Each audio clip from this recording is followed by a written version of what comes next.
দেবে না? ভাই যে ঠান্ডা পড়েছে আমি ঝালমুড়ি খাবো। ভাই বললাম না দেবো তো, ঝালমুড়ি বানাতে লাগবো। খালি একার জন্য না আমার জন্যও বানাও। এই ঠান্ডার মধ্যে ঝালমুড়ি খাওয়ার স্বাদই আলাদা, তাই না? তুমি এত সুন্দর করে মুখে কালি মেখে আসতে পারো না? তুমি এত সুন্দর মুখে কালি মেখে আসতে পারো না? সবাই নজর লেগে আছে। ও তাই? তাহলে কি করা যায় বলো তো? মুখে কালি মেখে আসবো। তো আমি কাঠে রান্না করি। হাঁড়ির পেছনে অনেকটাই কালি থাকে।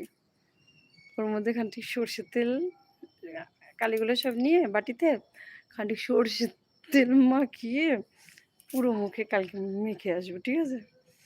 তোমরা তো আবার ভয় পাবো না?